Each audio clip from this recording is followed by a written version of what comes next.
the fact is that we're looking at the earnings season that's just concluded. It's not been a very blockbuster, so to speak, earnings season at all. Let's put the spotlight specifically on the financial space and talk about what lies ahead. Q3 was fairly modest for the BFSI space as well. But now what is FY26 looking like? What are we in for, considering the rate cut cycle has just begun here in India? Nitin Aggarwal, who's head of BFSI research at Motilal, Oswal Institutional Equities, is with us. Thanks very much for joining in, Nitin. So that's the real question. As these rate cuts get underway, what can we expect? We've seen a little bit of a hiccup in asset quality. MFI issues are still persisting. But NBFCs went ahead and met the governor, and there's hope that they'll have better and easier access to funds. So let's start with your big picture in terms of, if you were to look at buying or adding to any BFSI positions, what is looking the best to you? Yeah. So good morning, Surabhi. Yes, with the start of the rate cut now, we will see further sort of compression in bank margins. While a large part of it has already played as the funding cost kept on rising over the last year. But as now the lending yield also reprices and the loans which are linked to repo rate reprices down, there will be some incremental pressure on margins that we will see in the coming quarters. And depending on how and at what pace RBI moves, I think bank NIMs will be linked to that extent.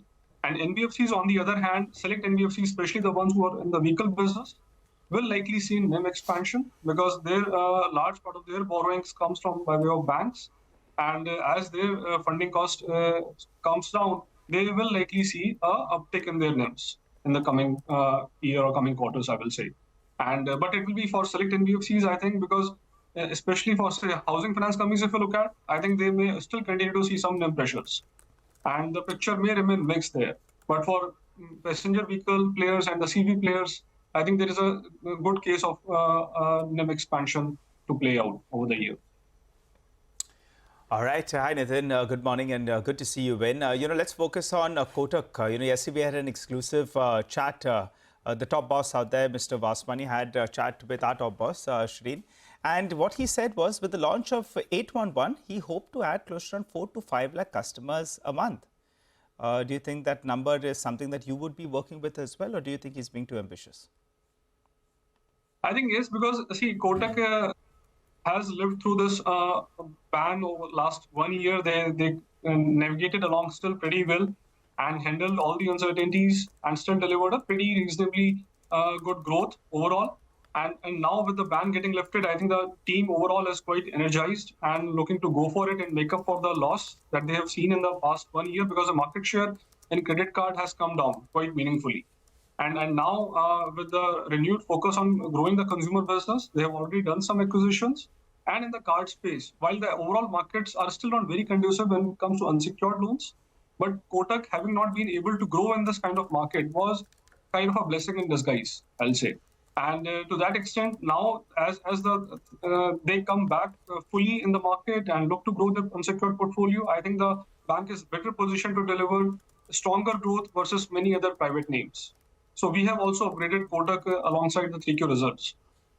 All right, so you've upgraded Kotak. So let's get stock specific now. Nitin, with the kind of results that you've seen in the third quarter and the kind of environment that we are in right now, where do you see maximum credit growth coming in? Which companies stood out in the third quarter results for better performance over the next few quarters?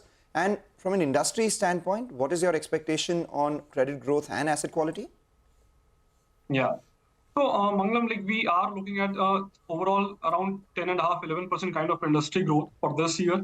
And even for next year, I think the numbers will be only slightly better, somewhere around 11.5 to 12 is what we are looking at when it comes to credit growth. And deposits is something that continues to remain a challenge for the overall sector. And the CD ratios for many banks still remains elevated. Even PSU banks are now looking at a fairly optimized balance sheet, and CD ratio for many of them have approached 75.